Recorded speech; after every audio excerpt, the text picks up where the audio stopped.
오늘은 두 개로 나눠서 할 거예요. 첫 시간에는 70년 포로 생활이 의미하는 거, 70년 포로 생활에 대해서 먼저 볼 거고요.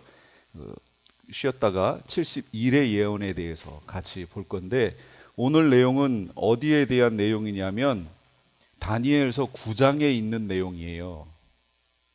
여기 앞에 쭉 보시면 이게 다니엘서 할 때 했던 내용들인데, 지금 우리가 다니엘서를 안 하고 제가 줄여서 어떤 부분을 해야 되는가, 제일 중요한 게 70일의 예언 부분이죠. 그래서 9장 이 부분을 해야 되겠구나. 이제 다른 부분들 다 연결이 돼 있어요. 이렇게 이런 부분도 좀 봤으면 좋겠는데, 어느 정도 이 9장을 하면 이런 나머지 부분들이 어느 정도 이렇게 드러나게 돼 있기 때문에 9장의 부분을 오늘 할 겁니다. 처음에 다니엘이 9장 1절에 보면 1절, 2절 여기에 보면 하나님이 예레미야에게 알려주신 그 계시의 내용을, 기록되어 있는 내용을 보고 다니엘이 우리 지금 이 포로 생활이 70년이구나 라는 것을 깨닫게 되는 거예요. 그래서 70년이구나 라는 걸 깨달은 다니엘이 자기 민족을 위해서 회개 기도하는 내용, 그게 전반부에 있는 내용들이에요. 17절까지인가요? 거기까지 있는 내용이 그 내용이에요. 그리고 나서 그 회개 기도가 끝나니까 가브리엘 천사가 와요. 그러면서 네가 기도를 시작할 때 이제 하늘에서 계시가 있어서 너에게 이걸 가르쳐 주러 왔다. 그러면서 계시를 가르쳐 주는데, 그 계시가 뭐냐면 70일에 대한 내용이에요. 이스라엘 민족을 향한 70일의 예언의 내용을 들려줘요. 구체적으로 지금 나와 있습니다. 이런 내용들을 오늘 볼 건데요. 먼저는 이번 시간에는 우리 70년 포로 생활에 대한 얘기를 좀 같이 얘기를 나눌 거예요. 자, 여기 보시면 유독 다른 성경은 그렇다 쳐도 유독 다니엘서에는 열왕기상, 열왕기상하, 역대상하, 여기는 왕들 쫙 나오잖아요. 그거는 열왕기 상하니 열왕기 얘기니까 왕이 쭉 나오죠. 그런데 다니엘서는 특징이 있어요. 다니엘이라는 한 인물을 중심으로 설명이 되는데 왕들이 상당히 많이 나온다는 특징이 있어요. 그 얘기는 뭐냐면 다니엘이 장수를 했고, 다니엘이 그렇게 살아가는 동안에 여러 왕들의 시대가 이렇게 지나갔다라는 걸 표현을 해줍니다. 그런데 또 공교롭게도 한 나라의 시대만 지난 게 아니고 다른 나라, 그러니까 페르시아, 그렇죠. 메데바사라고 하는, 여기 메데바사라고 하는 이게 이제 결국 같은 건데요.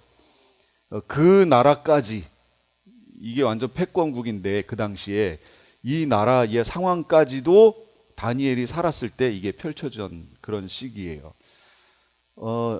우리 지금 다니엘서 전체를 할 수는 없어요. 다니엘서 제가 파란색으로 이렇게 얘기해 놓은 부분 있죠. 이거는 사건들 내용이에요. 그래서 이건 목사님들의 설교를 통해서 많이 들으신 내용들이에요. 그러니까 이런 사건 중심의 내용들은 제가 지나가고요.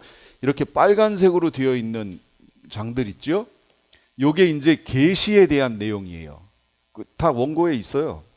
예, 있습니다. 사건 중심 말고 이거는 빨간색은 계시에 관련된 내용이에요. 그래서 이 부분이 오늘 할 내용들 중에, 이 많은 부분들 중에 다 할 수는 없어요. 시간이 안 돼서. 저는 이 뒷부분 여기도 좀 하고 싶은데 시간이 좀 안 되는데, 오늘은 9장 얘기만 먼저 할게요. 여기 보시면 여호야김 3년 605년, BC 605년 이런 식으로 나오죠. 여기 나오는 이 연대는 정확하지 않아요. 제가 다시 말씀드리지만 정확하지 않아요. 우리가 지금 쓰고 있는 연대는요, 언제부터 이 체계가 잡히기 시작한 거냐면 6세기경에 교황 요한 1세부터 시작돼요. 이게 왜 시작됐냐면, 요한 1세가 교황인데 한마디로 니케아 종교회의를 거친 후에 구약 유대교와의 공통점은 버리자라고 얘기하고 우리 자체적인 절기를 만들었잖아요. 그런데 만들었는데 부활절이 있단 말이에요. 기독교 자체 절기를 만들어서 예수님 중심으로 만들었으니까 부활절이 있어요. 그런데 부활절을 따지는 그게 춘분 지난 주일 뭐 이런 그 따지는 게 있잖아요. 그걸 따지는데 자꾸 이게 바뀌는 거예요. 저기 부활절이 어떤 때는 3월 달에 있고 어떤 때는 4월 달에 있고 막 이런 식으로 쫙 바뀌어요. 그러니까 이 교황 요한 1세가 500년대예요. 이거를 정확하게 우리가 날짜를 알자. 그래가지고 디오니시우스 엑시쿠스라고 하는 수도사한테 사명을 줘요. 정확한 부활절 날짜를 계산해 달라. 이렇게. 그래서 이 디오니시우스라고 하는 이 수도사가 정확히 알려면 어디부터 따져야 돼요? 예수님부터 따져야 될 거 아니에요. 그래서 AD 500년경 6세기에 과거로 쭉 훑어 들어갑니다. 훑어 들어가서 예수님이 태어난 해를 AD 1년으로 딱 만드는 거예요. 그러면 이제 정확한 연대가 이렇게 나오면서 이게 뭐가 잡힐 거 아니에요. 이 작업을 했어요. 그런데 이 수도사가 실수를 범해요. 그래서 결국은 지금 예수님이 실제로 언제 태어났다고 우리가 알고 있죠? BC 4년경에 태어나신 걸로 나오잖아요. 그러니까 오류가 생긴 거예요. 이 오류가 왜 생겼느냐라는 거예요. 그러니까 이 수도사가 역사를 이렇게 역으로 짚어가면서 예수님이 태어나신 때를 AD 1년으로 잡으려고 쭉 이렇게 추적해 왔던 거잖아요. 그 얘기는 무슨 얘기냐면 그 당시까지만 해도 전 세계가 통용하는 원력이 없었다는 걸 말해주는 거예요. 공통적으로 쓰던 원력이.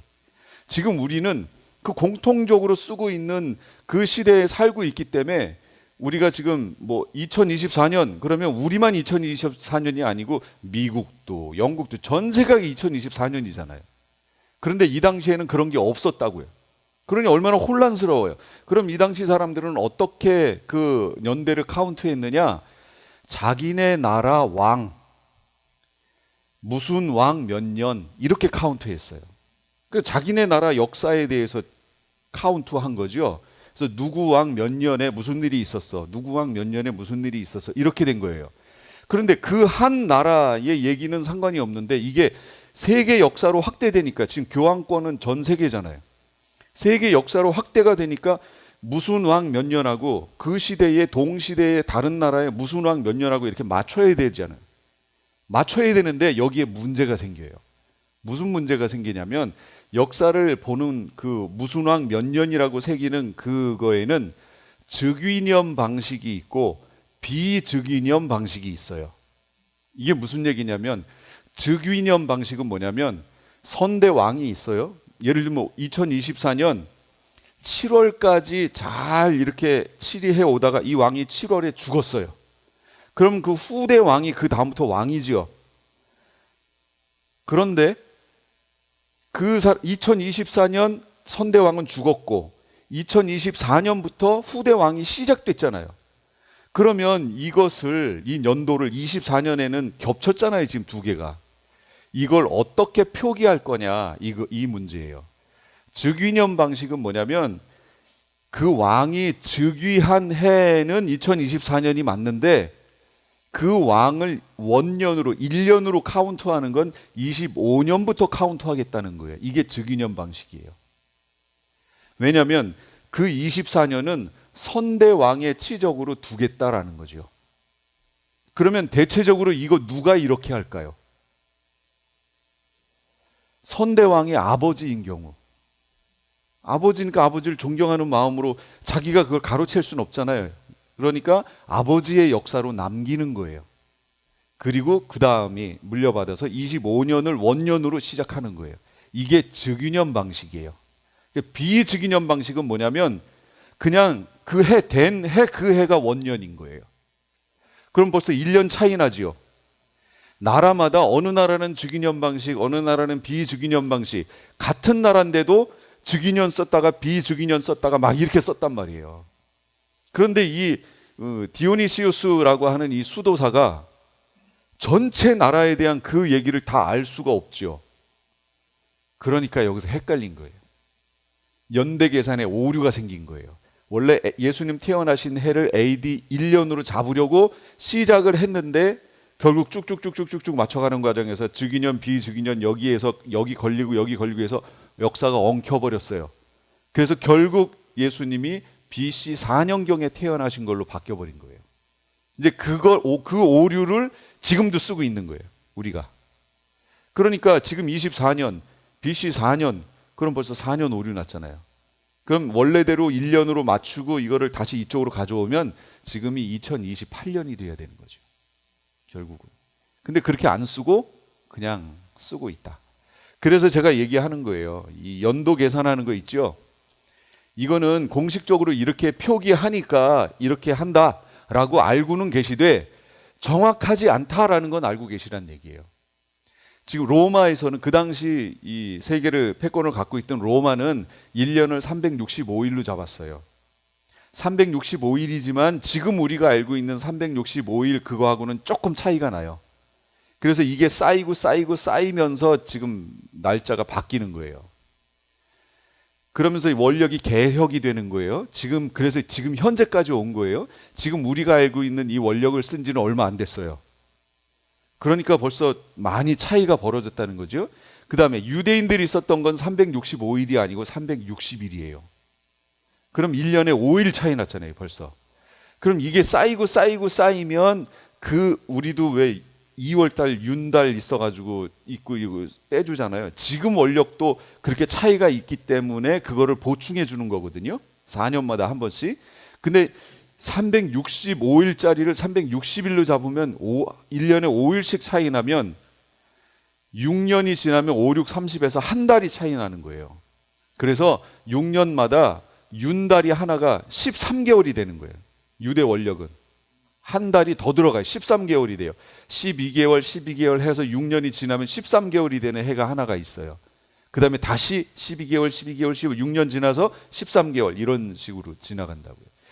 그러니까 지금 우리는 이런 것들이 다 이렇게 다져진 시대에 살고 있기 때문에 우리가 지금 갖고 있는 시각으로 그 과거를 보면 오해의 소지가 많아요.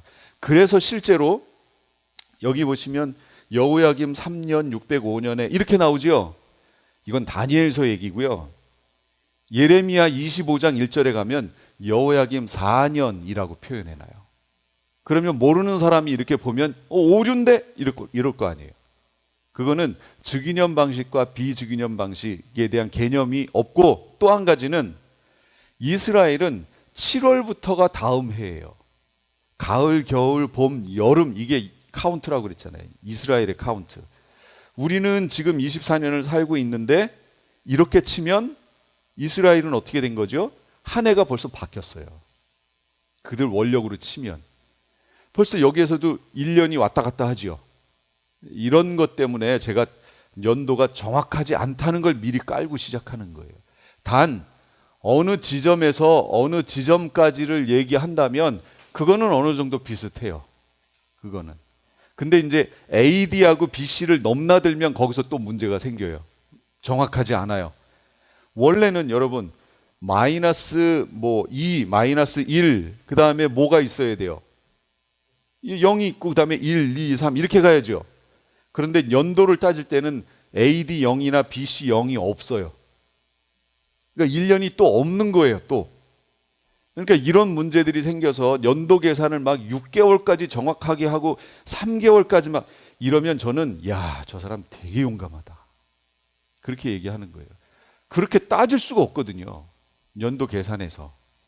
그걸 이해하시고 지금 연도를 보셔야 돼요. 이 9장 얘기를 하는데 여기에 아주 중요한 70년 포로 생활과 70일의 예언이 나옵니다.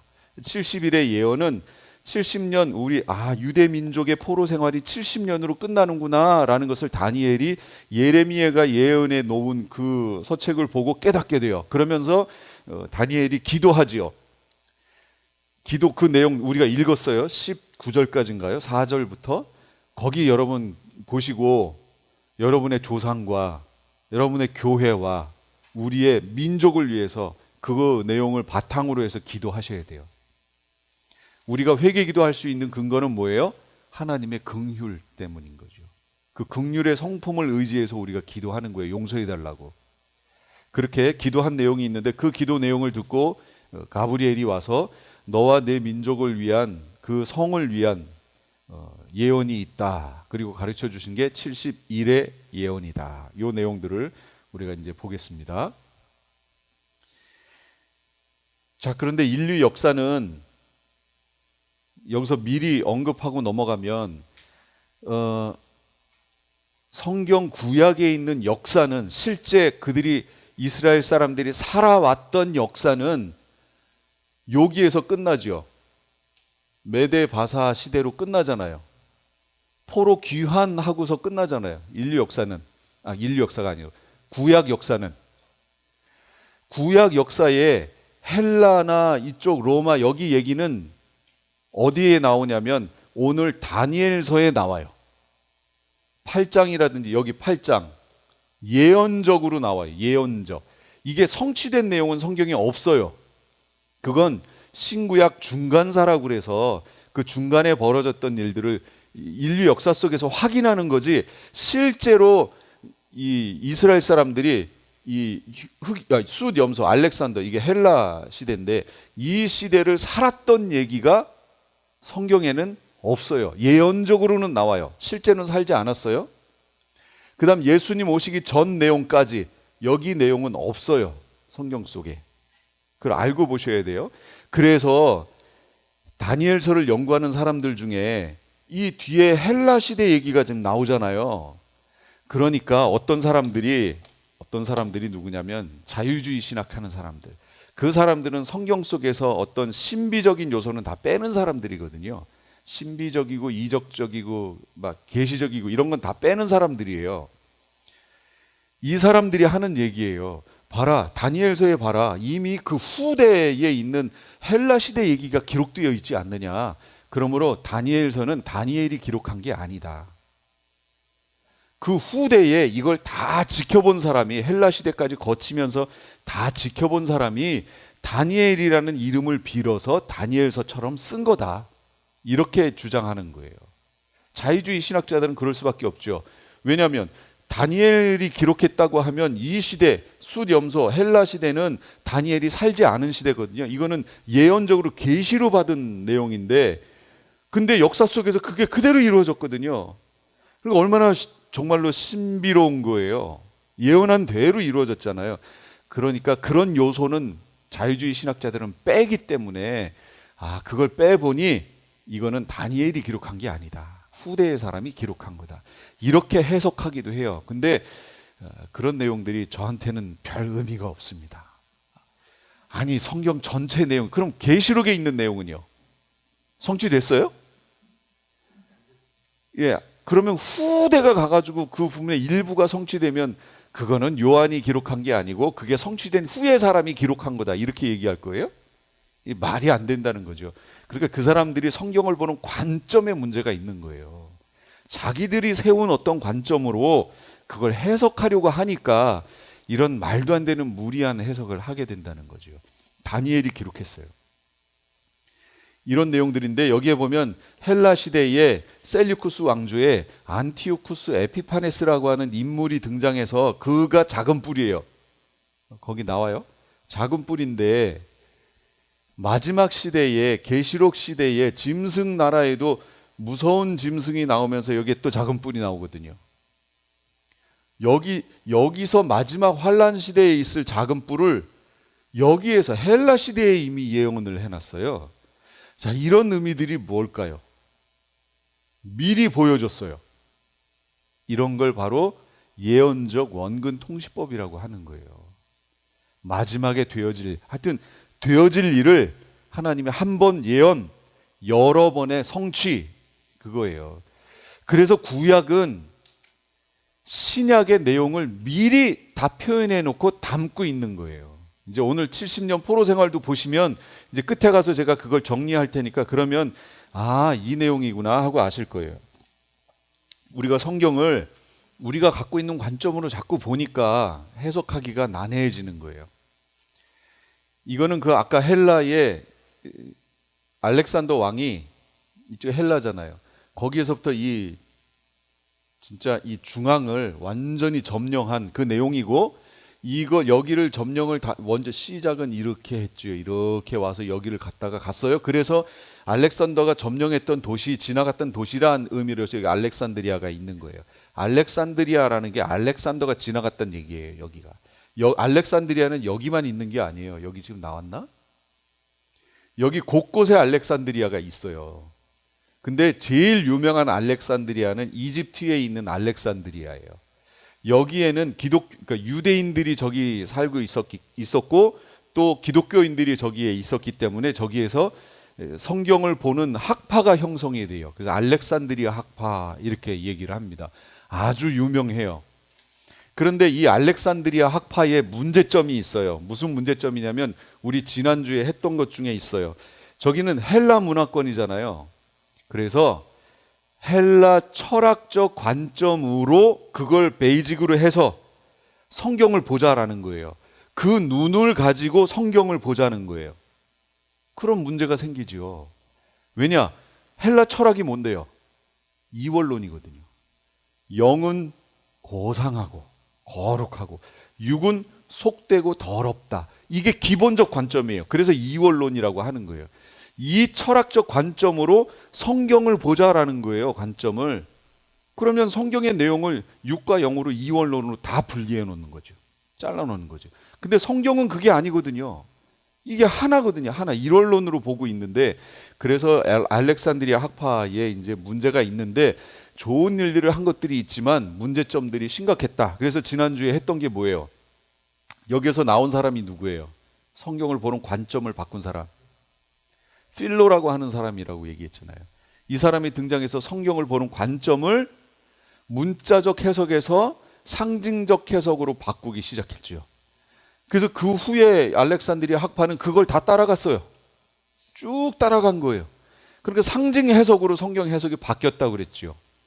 그래서 결국 어거스틴에게까지 이르렀고 결국 성경 해석에 대한 내용이 대체 신학적 관점으로 바뀌었다. 이거 지난주에 했잖아요.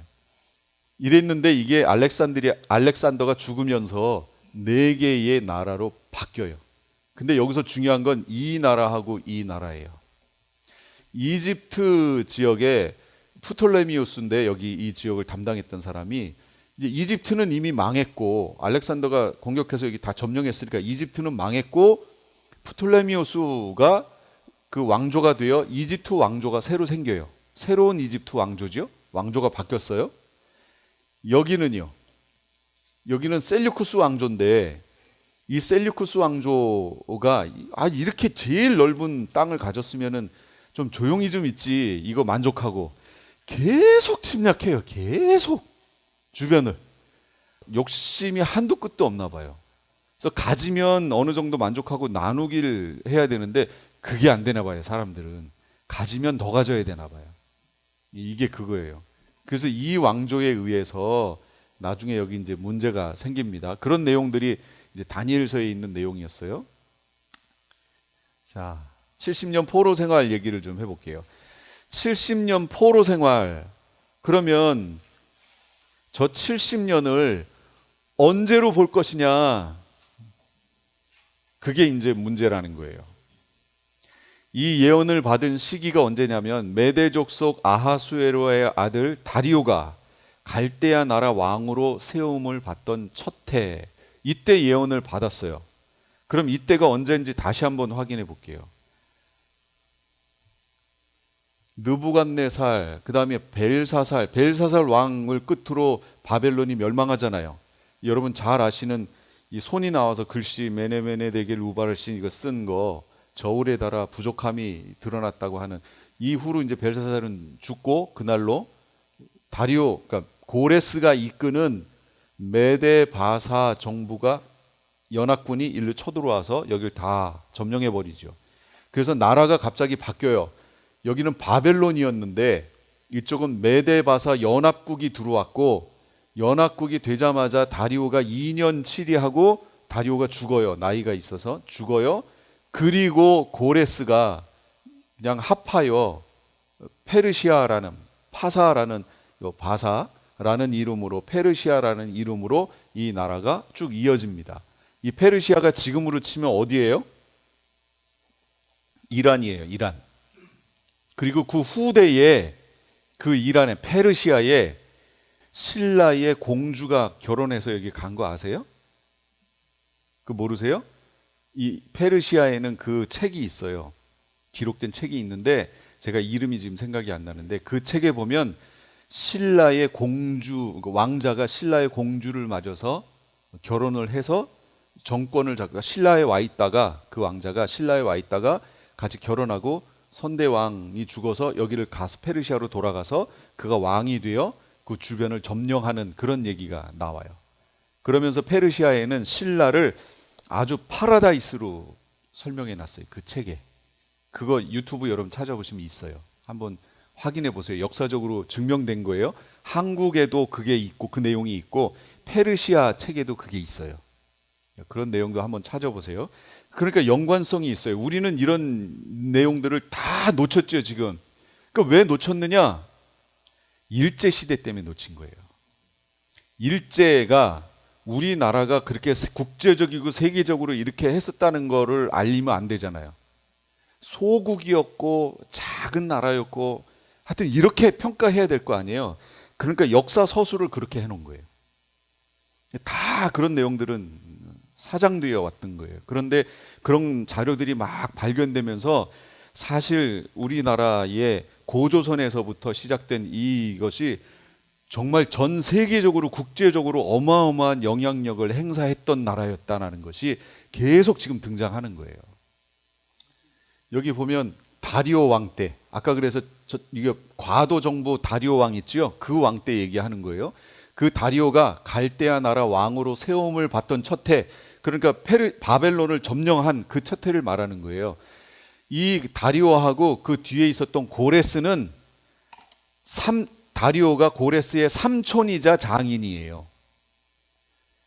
뭐 이 역사 얘기하면 또 시간 가니까 그 얘기는 안 할게요. 삼촌이자 다리오기 때문에 바사에 있던 고레스가 힘을 키워서 점령해가는 과정에 메대에 있는 다리오가 자기 삼촌이자 장인이니까 거기를 공격하진 않고 연합국을 만들어서 이 바벨론을 쳤던 거예요. 그래서 바벨론을 치고 나서 그 큰 제국에 대해서 자기 삼촌한테, 다리오 삼촌한테 그 나라를 맡긴 거예요. 왕으로. 그리고 자기 고레스는 정복 전쟁을 하러 나갔던 거예요. 정복 전쟁을 막 하고 있는데 소식이 들려오기를 다리오가 죽었다는 거예요. 그러니까 급하게 다시 돌아가서 이제는 메대를 공격할 필요가 없잖아요. 메대의 왕이었던 자기 삼촌이 돌아가셨고 또 이 사람도 전혀 그 상관이 없는 사람이 아니라 그 친족이었잖아요. 그러니까 자연스럽게 메대까지 합하여 페르시아 연합국이 돼버린 거예요. 그런 상황이에요, 지금. 메대 사람 다리오가 갈대아 나라 바벨론 말하는 겁니다. 왕으로 세움을 받은 원년 539년, 이때 다니엘 나이는 80세가 넘었어요. 그런데 여러분 보시면 사자굴 얘기 나오지요. 그 사자굴이 이 다리오 왕 때 얘기거든요. 이 다리오 왕하고 다니엘 관련된 얘기거든요. 근데 다리오는 2년밖에 못했다고 그랬잖아요. 그러니까 그 사이에 벌어졌으니까 그때 다니엘 나이는 몇 살이라고요? 80세가 넘었다고. 근데 우리는 그 얘기할 때 자꾸 어떻게 얘기해요? 사자굴에 들어가 있는 다니엘 몇 살로 표현해요? 청년이면 또 다행이고 10대로 표현해 놓은 사람들도 있잖아요. 말도 안 된다는 거죠. 80세가 넘은 노인이에요. 노인이 들어가 있는 모습이에요. 그리고 이 관계도 한번 잘 생각해 보시면요. 지금 조금 전까지 다니엘은, 이 나이가 될 때까지 다니엘은 어느 나라 총리였어요? 지금 요 상황 되기 바로 직전까지 다니엘은 바벨론의 총리였죠. 근데 지금 이거는 그 바벨론을 점령한 나라잖아요, 지금. 그러니까 이 부분도 여러분 잘 보셔야 돼요. 여러분 한번 생각해 보세요. 우리나라가 어느 나라를 점령했어요. 점령을 했는데 그 나라 총리를 또 총리로 세워요. 그것도 그냥 총리가 아니고 그 큰 제국의 으뜸 총리로 세워요. 여러분 이게 가능해요? 이 말이 안 되는 얘기죠. 적국의 총리라니까 지금. 그런데 이 다니엘에 대한 평이라든지 또 이 다리오라는 사람이 덕장이거든요. 이 사람이 막 권력 가지고 함부로 하는 그런 사람이 아니었어요. 그렇기 때문에 이 다리오 밑에서 고레스가 덕장으로서의 그걸 기질을 배울 수 있었던 거예요. 자기 삼촌을 통해서. 이 다리오가 인재를 알아볼 수 있는 사람이었고, 그게 비록 적국의 총리였지만 얼마든지 그 사람을 등용해서 자기네 나라에 으뜸 총리를 세울 수 있을 정도의 시각을 갖고 있는 사람이었다는 거죠. 마음이 그런 사람이었다는 거예요. 그리고 다니엘도 기꺼이, 그리고 다니엘에 대한 소문도 잘 났던 거죠. 그래서요, 지금도 다니엘의 무덤이 있는데, 페르시아에, 이란에 있는데, 이 포로 귀환에 갈 때 다니엘은 포로 귀환에서 가지 않았어요. 남았어요, 그냥. 근데 저 다니엘이 죽은 그 무덤이 이란의 어떤 마을하고 경계선에 있는 거예요. 지금도 저 다니엘은 이란 사람들에게 존경받는 인물이에요. 지금까지도. 그래서 다니엘이 있는 그 무덤을 자기네 마을 경계로 삼느냐, 그 윗마을은 자기네 걸로 경계를 삼느냐, 이거 가지고 막 싸운대요. 그만큼 지금 다니엘이 이 페르시아 사람들에게까지 이름이 떨쳐져 있었던 거죠. 그런 사람으로. 그러니까 그런 두 사람이 만났으니 얼마나 이 시너지가 좋았겠어요. 그런데 이 다니엘을 질투하던 그 나머지 사람들이 다니엘을 어떻게든 죽이려고 그 계획을 하다가 결국 다리오를 속여서 인장 반지로 그걸 도장을 찍어서 그 신상에 절하게 하고, 근데 다니엘은 안 했잖아요. 그래서 결국 어쩔 수 없이 도장을 찍었으니 다리오가 어떻게든 살려보려고 했지만 살리지 못했잖아요.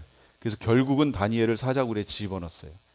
그래서 밤새 다리오가 잠도 못 자고 끙끙대다가 새벽에 일어나가지고 다시 거기 와가지고 다니엘아 너 안전하냐, 그랬더니 멀쩡히 있는 소리가 들리는 거죠.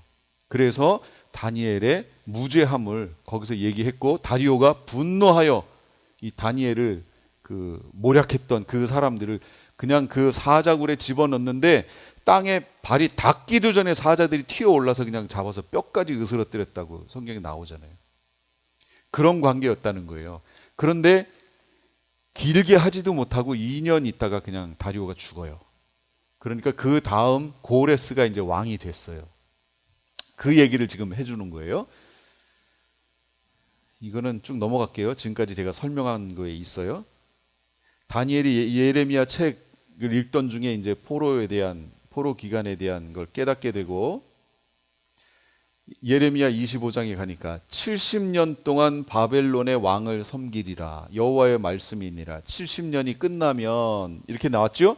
그럼 이제 우리가 여기서 중요하게 생각할 게 있어요. 70년 하면 언제부터 언제까지잖아요. 그럼 이걸 언제부터 언제까지로 볼 것이냐라는 거예요. 이제 그걸 언제부터 언제까지로 보느냐에 따라서 이제 문제가 달라지는 거예요. 예루살렘의 황폐함이 70년 만에 그치리라. 예레미야 70년이 차면 너희를 이곳으로 돌아오게 하리라. 이렇게 됐어요? 그러면 우리가 생각해 봐야 돼요. 3차례로 포로로 끌려갔어요. 바벨론에 느부갓네살이 왔을 때 3차례 끌려갔어요. 그 첫 번째는 605년이에요. 1차 포로. 이때 다니엘하고 3친구가 끌려갔어요. 이 기간에. 두 번째는 597년이에요. 이때는 에스겔과 10,000명의 사람들이 사로잡혀갔어요. 그 다음에 586년 역사 속에서 남유다의 멸망이 공식적으로 된 게 BC 586년이에요. 그래서 586 이렇게 외우시면 돼요. 586 뭐냐면 컴퓨터가 처음에 등장했을 때 386, 486, 586 그랬잖아요. 펜티엄급이 있고 그러니까 그때 586 저는 그게 입에 익어가지고요. 586으로 여러분 외우시면 돼요. BC 586년에 느부갓네살에 의해서 대부분의 유대인이 다 사로잡혀가고요. 유대 땅에 남아 있었던 사람들은 포도 농사를 마무리해야 되기 때문에 그거 놓고 그냥 가면 그거 다 없어지는 거 아니에요. 그러니까 포도 농사할 최소한의 인원만 남겨놓고 나머지는 다 포로로 끌려갔어요. 그리고 예루살렘 성전도 이때 완전히 불타서 파괴돼 버렸어요. 교회사와 세계사에서 사용되는 실제 남유다 멸망 연도가 언제냐? 그게 BC 586이에요. 기억해 놓으세요. 이렇게 3차례 포로로 끌려갔어요. 바벨론으로. 그 다음에요. 3차례 포로 귀환을 했어요. 3차례로. 페르시아에서 예루살렘으로 3차례 귀환했어요. 그게 언젠가 보세요. 1차 포로 귀환 538년. 이게 언제냐면 고레스 원년. 아까 다리오가 죽고 고레스가 자리를 잡았죠. 그 원년에 성전 건축령을 내려요. 고레스는 유대인 아니잖아요. 페르시아 왕이거든요. 그런데 이 페르시아 왕이 그건 다 지어낸 얘기다 이렇게 얘기했는데 고고학자들이 찾아냈어요. 고레스의 원통이라는 걸 찾아냈어요. 그 원통에 보면 그 서쪽에 있는 그 나라에 이 그들의 성전을 건축할 수 있도록 허락했다라는 그런 내용이 기록되어 있는 점토인데 이렇게 원통으로 되어 있는 그걸 발견했어요. 고고학자들이. 그래서 성경에 있는 이 내용이 진짜구나를 확인해 준 거예요. 이 고레스가 유대인들을 보낸 거예요. 그리고 그들의 성전을 짓도록 했고 그때 수룹바벨을 필두로 간 거예요. 이 수룹바벨이 수장이 되어 이제 예루살렘으로 귀환할 사람들을 데리고 가서 성전 건축을 시작했어요. 시작했는데 완성을 못해요. 이미 거기에 70년 동안 자리 잡고 있었던 또 다른 사람들 있잖아요. 원래 주인 말고 유대인들이 빠져나간 후에 그 주변에 있던 사람들이 그 안에 들어와 살고 있었을 거 아니에요. 70년 동안. 여러분 70년이 무시될 수 있는 연도가 아니죠. 70년이면 대략 한 사람의 한 인생이잖아요. 그러니까 유대인들이 빠져나가고 어떤 사람들이 그 빠져나간 틈에 거기 들어와서 70년을 살았어요. 근데 70년 후에 그들이 다시 와가지고 여기다가 성전을 짓는데요. 그러면 이들이 세력이 강해질 거 아니에요, 유대인들이. 그럼 자기들이 여기 70년을 지금 살았는데 어떻게 해야 돼요? 쫓겨나야 될 거 아니에요. 그러니까 이들이 방해를 합니다. 성전을 못 짓게 방해해요. 그래서 1차 귀환에서 성전 건축령이 내려졌지만 성전을 못 지어요. 완공을 못 해요. 그리고 2차 포로 귀환 458년. 연도는 정확하지 않다고 그랬어요. 그러나 1, 2년 그 정도예요. 에스라가 귀환하면서 말씀 회복 운동을 해요. 말씀 회복 운동. 그러니까 율법의 완전한 학자 겸 제사장 에스라에게 조서를 내려서 가게끔 했어요. 이게 2차 포로 귀환이에요. 3차가 언제냐면 BC 445년 또는 444년 느헤미야가 예루살렘으로 돌아와서 52일 만에 성벽을 재건해요. 성벽을 재건했다는 얘기는 뭐가 재건됐다는 걸 말하는 거죠? 성이 재건됐다는 걸 말하는 거죠. 여긴 뭐라고요? 1차는 성전, 2차는 말씀 회복 운동, 3차는 성벽 재건. 그러니까 결국 여기서 성과 관련된 건 뭐예요? 예루살렘 성을 중건하라라는 얘기는 뭘 말하는 거예요? 여러분 딱 보시기에 예루살렘 성을 중건하라. 이거는 성전을 건축하라라는 얘기인가요? 가서 말씀 회복 운동을 하라라는 얘기인가요? 성벽을 재건하라 이 얘기인가요? 그렇죠. 성벽을 재건하라는 얘기죠. 예루살렘 성을 중건하라는 얘기는 성벽을 재건하라는 얘기랑 같은 말이죠. 제가 이걸 왜 강조하는지 나중에 또 얘기할게요. 자, 이렇게 돼서 다리오 왕 사자굴 얘기 70일에 이때 예언을 받은 거예요. 다니엘이 죽고 2년 치리하다 죽고 고레스가 왕이 됐어요. 고레스가 왕이 되자마자 수룹바벨을 통해서 이를 총리로 세우고 돌아가서 538년에 성전을 건축해라 해서 시작이 됐는데 2년 만에 성전 건축이 중단돼요. 그 도비야 산발라 막 이런 사람들이 방해했잖아요. 그래서 못 져요. 쭉 지나가는 거예요. 지나가다가 바사에, 여기는 지금 이 사람은 메데 바사 연합국의 다리오지요. 여기에 가면 페르시아 바사의 다리오 왕이 또 생겨요.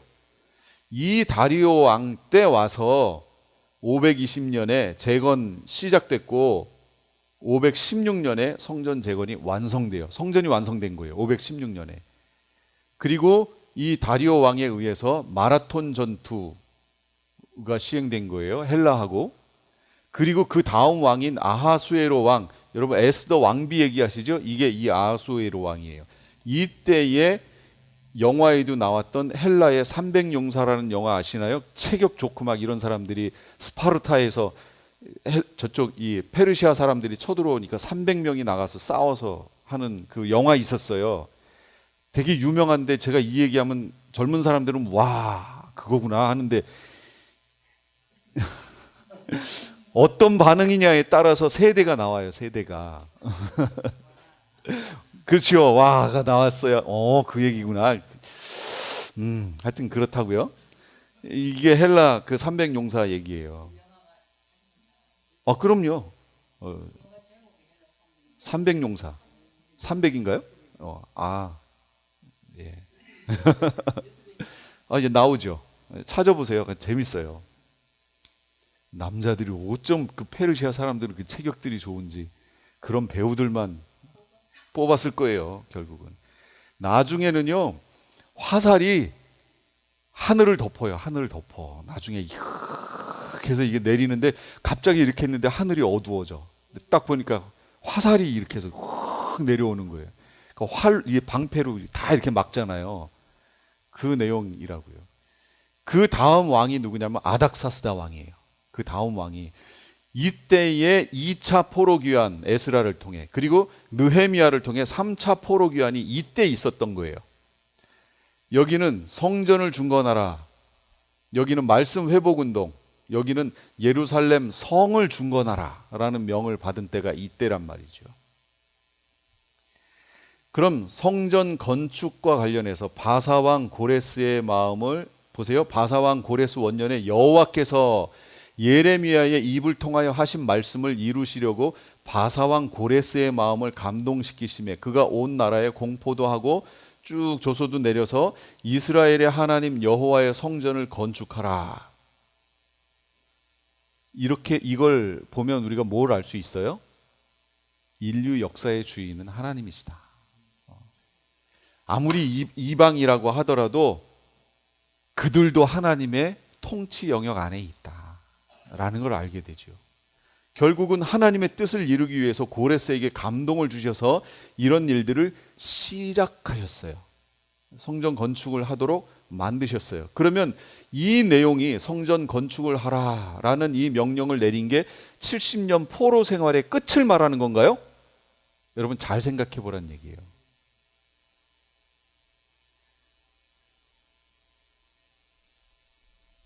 다리오 왕 제2년 11째 달고 스밧 월 24일에 이또의 손자 베랴게의 아들 선지자 스가랴에게 여호와의 말씀이 임하니라.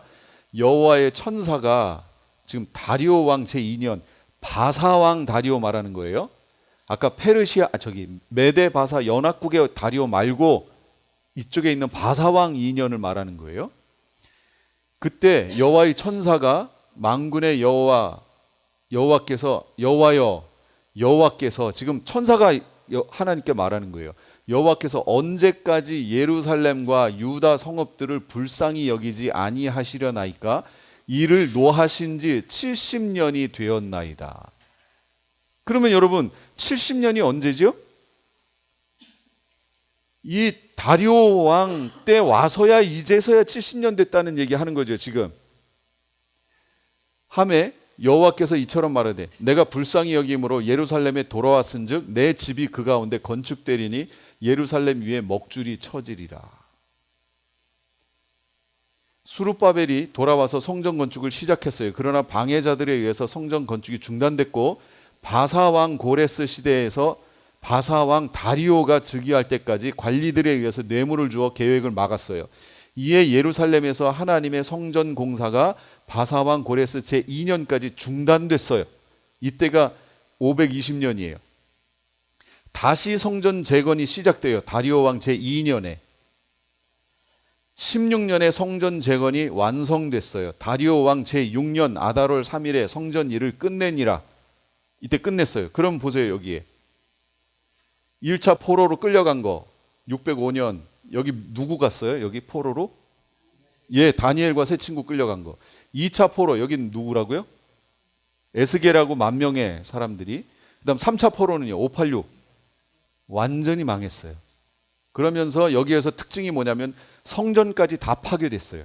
그게 이 3차 말하는 거예요. 세 차례 포로 기환이에요. 1차는 고레스 왕 때 성전 건축해라. 그다음에 2차는 아닥사스다 왕 때 말씀 회복 운동. 그다음에 여기는 3차는요. 느헤미야와 함께 아닥사스다 왕 때 느헤미야와 함께 성을 중건하기 위해서 돌아왔어요. 자, 그러면 우리가 이제 여기서 따져봐야 돼요. 70년 포로 기간이란 언제부터 언제까지인가 이제 따져봐야 돼요. 한 번에 갖고 한 번에 왔으면 문제가 안 돼요. 근데 세 번에 갖고 세 번에 돌아왔잖아요. 그럼 언제까지를 포로 기간 70년으로 잡아야 하느냐? 이게 왜 중요하냐라는 얘기예요.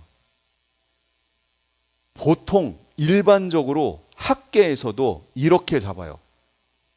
1차 포로 605년 누구랑 누구 갈 때요? 다니엘과 세 친구 포로로 갈 때 이때 포로가 시작돼요. 1차 포로 귀환 고레스 왕 원년에 538년에 1차 포로 귀환할 때 이때까지를 70년으로 잡는다는 거예요. 성경에 70년 포로 기간을 이때로 잡는다는 거예요. 일반적으로 학자들이 이렇게 잡아요. 그리고 이 관점을 취하는 게 누구냐면 종말적 관점으로 무천년적 관점을 취하는 분들이 이 관점을 취해요. 실제 기간이 70년이에요? 아니에요? 아니잖아요. 67년이에요. 그런데 무천년적 관점을 취하면 이게 70년이건 67년이건 상관이 없지요. 왜 상관이 없지요? 성경을 어떻게 본다고 그랬어요?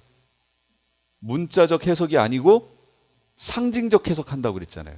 그러니까 67년 뭐 문제 안 돼. 상징적 해석이니까 70년 전혀 문제가 안 돼요. 그들에게 있어서는. 저한테는 문제가 되는데 보세요. 여기 시작점 다니엘과 세 친구 포로 갔어요. 이거 귀환하는 거 1차 포로 귀환 고레스 원년에 포로 귀환했어요. 이 두 개의 공통점이 있어요? 아무것도 없어요. 공통점이 없어요. 70년도 아니에요. 그런데 학계에서는 여기를 포로 귀환이라고 얘기하는 거예요. 이렇게 놓고 보면 그 70년 포로 귀환이 주는 교훈이 하나도 없는 거예요. 놓쳐버린 거예요. 뭘 놓쳤나 보세요. 지금 제가 말씀드리는 건 이거예요. 3차 포로 귀환 586 이때 끌려가서 1차 귀환 후 성전이 완성이 안 됐죠. 그리고 성전이 완성된 게 언제냐면 BC 516년이에요. 성전 완성됐죠? 이때까지를 포로 기간으로 잡는 거예요. 그러면 실제 70년이에요. 그런데다가 보세요. 시작점이 유대인 완전 포로, 예루살렘 성전 파괴, 남유다 멸망. 이게 시작 지점이잖아요. 3차 포로가. 그 다음에 끝부분이 유대인이 일부 귀환했지만 중요한 건 예루살렘 성전이 완공된 거 아니에요. 그러면 공통점이 뭐예요? 성전이에요. 성전이 재건됐고 성전 제사가 실행됐고 실제 70년이고 그러면 저 70년 동안 뭐가 있었다는 거죠? 성전이 없었다는 얘기죠. 성전이 없었던 기간이 딱 70년이에요. 그게 저 포로 기간이란 얘기예요. 그러니까 이 부분을 놓치면 위에 것처럼 그냥 학계에서 나온 얘기대로 이렇게 받아들이면 70년 포로 생활이 의미하는 그걸 통해서 우리에게 주시고자 하는 메시지가 다 가려진다고요. 왜 그랬느냐? 상징적 해석을 하니까 그렇게 된 거예요. 그러나 성경을 보면 실제 70년이고요. 공통점은 성전이에요. 이 부분을 놓치면 안 된다고요. 유다 왕 시드기야 11년 말까지 곧 5월에 예루살렘이 사로잡혀 가기까지 이게 언제 얘기하는 거냐면 11년이 BC 586 얘기하는 거거든요. 586년에 예루살렘이 사로잡혀 갔다고 얘기하잖아요. 예루살렘이 사로잡혀 갔어요. 이 예루살렘은 누가 계신 곳이에요, 원래? 하나님이. 그런데 이게 사로잡혀 갔다고요. 그러면 예루살렘 이제 성전이 없는 거죠. 하나님이 안 계신 거죠. 그러니까 결국 70년 포로 생활이라는 건 성전 얘기 지금 하려고 하는 거예요. 성전이 있고 없고를 말해주는 거예요. 그런데 단순히 유대인 몇 명이 끌려갔다가 몇 명이 돌아온 걸 가지고 70년을 해석하려고 하니 이런 결과가 나왔고, 그런데도 문제가 안 된다. 왜? 성경은 상징적이니까. 이렇게 해석해버리면 성경에서 주고자 했던 그 의미를 다 놓친다는 거죠. 70년 포로 생활이란 하나님의 임재의 상징인 성전의 있고 없고와 관계가 된 거예요. 6머리 애굽, 아수르, 바벨론, 메데, 바사, 헬라, 로마에 해당하는 국가들에는, 제국들에는 성전이 있었어요. 그렇죠? 애굽에서 성전이 시작됐잖아요. 쭉 다 있었어요. 그렇다면 마지막 한 머리인 짐승나라, 7번째 나라, 짐승나라, 그 나라가 세워질 때도 성전이 있을 것을 우리가 예상할 수 있죠. 얼마든지 예상할 수 있어요. 성전이 중요해요. 그러나 지금 우리에게 성전은 뭐예요? 우리지요. 우리가 성도가 곧 성전이라고 얘기했잖아요. 성전이 제가 발전된 거 쭉 심화과정 때 첫 시간에 얘기한 거 제가 여기 다 연결돼 있는 거예요. 그러니까 다시 확인해 보세요. 다 연결돼 있어요. 우리가 곧 성전이지만 하나님의 마지막 구속의 연륜이, 그 역사가 흘러가는 데 있어서는 이 성전이, 예루살렘 성전이 필요하다라는 거예요. 역사를 흘러가게 하기 위해서. 지금 이스라엘, 우리가 이스라엘이에요. 아브라함에게서 태어났다고 하여 다 이스라엘인가요? 아니라고 로마서에 얘기하잖아요. 예수 그리스도의 복음 안에서 태어난 이들이면 다 아브라함의 자손인 거예요. 그렇지만 그 이스라엘을 특별히 구별하는 이유는 그 이스라엘이 마지막 시대의 시간표기 때문에 그런 거예요. 그렇죠? 그것처럼 우리가 지금 성전이지만 마지막 시대에 왜 예루살렘의 성전 얘기를 다시 해야 되느냐? 이게 마지막 시대의 시간표기 때문에 그런 거예요. 그 관점을 알고 성전을 봐야 된다는 거죠. 그럼 여기 제가 이걸로 그림으로 정리했어요. 애굽, 아수르, 바벨론, 메데, 바사, 헬라, 로마, 마지막에 짐승 국가가 나올 거예요. 애굽 시대 이때부터 성전이 장막이었다가 여기를, 이 애굽을 출애굽하고 벗어나면서 이제 장막 성전이었다가 나라가 세워지면서 솔로몬 왕 때 성전, 건물 성전이 만들어지잖아요. 그러니까 이 애굽 시대에 성전이 시작됐어요. 아수르 시대에도 성전은 여전히 있었고요. 바벨론 시대에도 성전이 있었는데 바벨론의 느부갓네살이 오면서 성전이 여기서 불타버렸죠. 그래서 70년 포로기 동안에 성전이 없어요, 여기가. 그러면서 메데 바사가 점령하면서 고레스 때 돌아가서 성전을 지어라. 그러나 완성을 못하다가 바사의 페르시아의 다리오 때 6년 때 516년에 여기서 완성이 됐어요. 계산을 하니까 정확히 70년이에요. 그러면서 성전이 쭉 진행되어 오다가 그 성전이 더럽혀져요. 이게 2300주야 얘기예요. 이거는 성경의 다니엘서에 예언되어 있는 내용이에요. 성경에서 성취된 내용이 아니고 예언되어 있는 내용이에요. 이게 성취된 거는 신구약 중간사를 통해서 우리가 확인하는 거예요. 성경에는 없어요, 성취된 내용이. 예언의 내용이 있는 거죠. 자, 그리고 나서 신구약 중간이 흘러가면서 드디어 예수님이 등장하셨고, 예수님 등장 후에 AD 70년에 성전이 여기서 또 없어져요, 로마 시대에. 지금 우리 이방인의 때예요. 여길 지나다가 마지막 한 일에 시작될 때 성전이 재건되는 거예요. 이걸 제3성전이라고 얘기해요. 그리고 이 제3성전이 작은 뿔이라고, 안티오쿠스 에피파네스라고 하는 마지막 시대 적그리스도라고 하는 그 인물에 의해서 이 성전이 더러워지는 거예요. 2300주야 때 이 작은 뿔 안티오쿠스 에피파네스에 의해서 성전이 더러워졌던 내용이 여기 나오죠. 예언으로 나오잖아요. 그 내용이 반복되는 거예요. 이 작은 뿔이 계시록에 보면 전에는 있었다가, 로마 시대에 기록됐잖아요. 계시록이 전에는 있었다가 지금은 없고 장차 나타날 존재라고 적그리스도를 얘기해 주잖아요. 그러니까 결국 이 작은 뿔, 2300주야 때 있었던 작은 뿔 안티오쿠스 에피파네스는 마지막 시대에 있을 적그리스도 이 작은 뿔의 모형인 거죠. 모형을 말하는 거예요. 이 내용들이 다니엘서인데 우리가 다 못했으니까 여기서 지금 언급을 하는 거예요. 자, 근데 여기서 중요한 게 있어요. 제가 얘기하고 싶은 건 이거예요. 성경의 구약 역사는 여기까지밖에 안 나와요. 무슨 얘기인지 아시겠어요? 포로 귀환한 후 얘기까지밖에 없어요. 성경 기록은. 이 뒷얘기는 다니엘서의 예언으로 나온다고 그랬잖아요. 계시로 나온 거고 성취된 내용이 안 나와요. 그건 인류 역사 속에서 확인한다고 그랬잖아요. 성경의 기록은 여기까지밖에 없어요. 그러면 제가 지금 그림을 그걸 표현하기 위해서 안 그려놨기 때문에 그런데 여러분이 스스로 여길 잘라보세요. 여기가 아니고 요쪽인데 그냥 편하게 이해하기 쉽게 여기라고 이렇게 잘라보세요. 이렇게. 저 앞에 부분이 예언적 원근 통시법에 의해서 이스라엘을 향하신 내용이에요.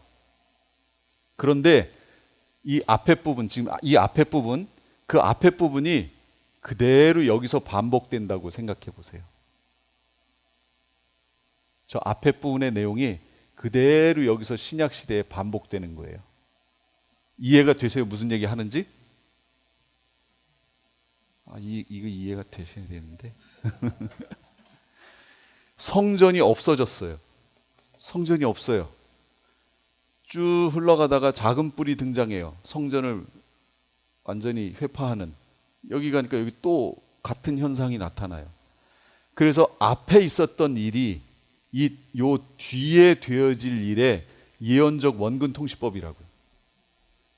그러면 여기에서 되어질 일들, 여기서 지금 되어지고 있는 일들, 보통 소선지서 얘기는 여기 부분 얘기 많이 나오잖아요. 지금 그 내용은 바로 지금 우리가 살게 될 여기 부분 얘기하고 똑같은 거라는 걸 지금 말해주는 거예요. 예언적 원근 통시법이라고요. 그래서 이스라엘은